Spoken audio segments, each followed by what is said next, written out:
தாய் தமிழ் உறவுகளுக்கு வணக்கம். தமிழக வெற்றி கழக அரசுக்கு அளித்து வரும் ஆதரவு வாபஸ். சிபிஎம் சண்முகம் அறிவிப்பு என்ற தலைப்பில் இந்த காணொலியை காண்கிறோம்.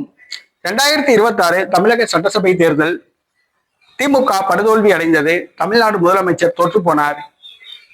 யாருமே எதிர்பாராத வகையில் மே 10ஆம் தேதி தமிழ்நாடு முதலமைச்சராக ஜோசப் விஜய் பொறுப்பேற்றார். திமுக கூட்டணி கட்சிகள் ஆதரவுடன் அவர் பொறுப்பேற்றார். 107 சட்டசபை உறுப்பினர்கள் தமிழக வெற்றி கழகத்துக்கு உள்ளனர். பெரும்பான்மைக்கு 11 சட்டசபை உறுப்பினர்கள் தேவை. காங்கிரஸ், விடுதலை சிறுத்தை கட்சி, மார்க்சிஸ்ட் கம்யூனிஸ்ட் கட்சி, இந்திய கம்யூனிஸ்ட் கட்சி மற்றும் இந்திய யூனியன் முஸ்லீம் லீக் கட்சி ஆகியவற்றின் ஆதரவுடன் ஆட்சியை தொடர்கிறார். தற்பொழுது மார்க்சிஸ்ட் கம்யூனிஸ்ட் கட்சி தவேக ஆட்சிக்கு வெளியிலிருந்து ஆதரவு தந்து வருகிறது. இந்த சூழ்நிலையில் இன்று செய்தியாளர்களை சந்திக்கும் போது மார்க்சிஸ்ட் கம்யூனிஸ்ட் கட்சியினுடைய தமிழ் மாநில செயலாளர் சண்முகம் அவர்கள் திமுக ஆட்சியின் அவல நிலை தவேக ஆட்சியிலும் தொடர்வதாக குற்றம் சாட்டியுள்ளார்.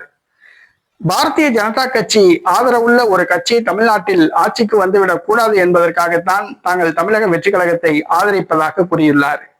மேலும் மாணவர்கள் தாக்கப்படுகிறார்கள். நீட் தேர்வு முறைகேடை எதிர்த்து போராடுகிற மாணவர்கள் தமிழக காவல்துறையால் தாக்கப்படுகிறார்கள் என்று குற்றம் சாட்டுகிறார். மேலும் ஏழைகள் மற்றும் மாணவர்களுக்கு எதிராக இந்த தமிழக வெற்றி கழக அரசு தொடர்ந்து செயல்பட்டால் தமிழக வெற்றி கழக அரசுக்கு அளித்து வரும் ஆதரவை தாங்கள் மறுபரிசீலனை செய்ய வேண்டியது வரும் என்று கூறியுள்ளார்.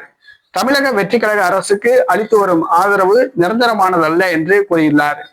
தமிழக வெற்றி கழக அரசுக்கு அளித்து வரும் ஆதரவை மறுபரிசீலனை செய்ய உள்ளதாக சிபிஎம் மாநில செயலாளர் சண்முகம் அறிவித்திருப்பது தமிழ்நாட்டில் பரபரப்பை ஏற்படுத்தியுள்ளது.